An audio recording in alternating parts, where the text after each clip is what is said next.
పూర్వం కన్యాకుబ్జం అనే ప్రాంతంలో గొప్ప ధనవంతుడు విద్యావంతుడైన అజామీలుడు అనే యువ బ్రాహ్మణుడు ఉండేవాడు. అతనికి ఒక చక్కటి సౌందర్యవతి అయిన భార్య కూడా ఉంది. ఒక రోజు అజామీలుడు యజ్ఞ సమిధలు తేవడానికి అడవికి వెళ్ళాడు. అయితే అడవిలో ఒక పొదలో నుంచి శబ్దం రావడంతో ఏంటో చూద్దామని చాటుగా వెళ్ళాడు. అయితే ఆ పొదలో ఒక వేశ్య ఒక విటుడితో ఉంది. వారిద్దరూ జరిపిన విచ్చలవిడి శృంగారాన్ని ఈ అజామీలుడు చూశాడు. ఎందుకు ఆ అడవిలో కనిపించిన వేశ్యే ఎంతో ఆకర్షణగా కనిపించింది. ఆ వేశ్య పైన విపరీతమైన కామాన్ని పెంచుకున్నాడు. ఈ అజామీలుడు వెంటనే ఆ వేశ్య వద్దకు వెళ్లి, నువ్వు నాతో వస్తావా, ఇక నాతోనే ఉండిపోతావా అని అడుగుతాడు. ఆ వేశ్యకు కూడా ఈ అజామీలుడు బాగా నచ్చడంతో వెంటనే ఒప్పుకుంటుంది. ఇక ఆ రోజు నుంచి ఆ వేశ్య లోకంగా జీవించడం మొదలుపెట్టాడు అజామీలుడు. కనీ పెంచిన తల్లిదండ్రుల్ని, కట్టుకున్న భార్యని విడిచిపెట్టి తన సమస్త సంపదలను ఆ వేశ్య కోసమే ఖర్చు పెట్టాడు అజామీలుడు. కొంతకాలానికి అజామీలుడు తల్లిదండ్రులు దిగులుతో మంచం పట్టి మరణించారు.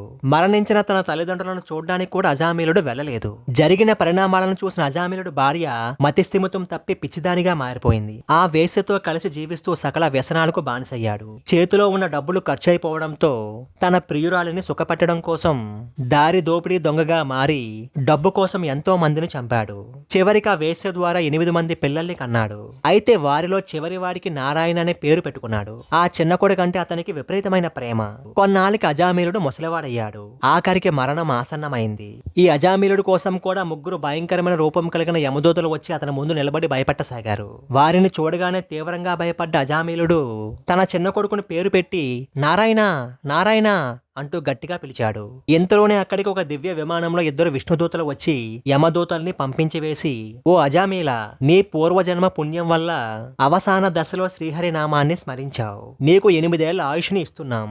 ఆ కాలాన్ని సద్వినియోగం చేసుకుని శ్రీహరిని సేవించి ఉత్తమ గతులు పొందు అని చెప్తారు. ఆ విష్ణుదూతలకు నమస్కరించి, మీరు పుణ్యశీల సుశీలులేనా అని అడుగుతాడు. అవును, మేము పుణ్యశీల సుశీలులమే అని చెప్పి అదృశ్యమవుతారు. ఈ పుణ్యశీల సుశీలుడు అనేవారే పుణ్యాత్ములను వైకుంఠానికి తీసుకుని వెళ్లి విష్ణుదూతలు.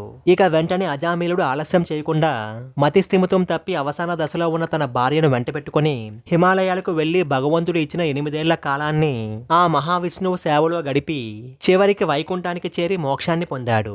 ఇక్కడ మీతో ఒక విషయం చెప్పాలి. ఒక విష్ణు భక్తుడిని ఈ కథ విన్న ఒక పరాయి మతస్థుడు ఇలా ప్రశ్నించాడు, నిజంగానే చివరి దశలో విష్ణువుని తలుచుకుంటే మోక్షాన్ని ఇస్తాడా అని అడుగుతాడు.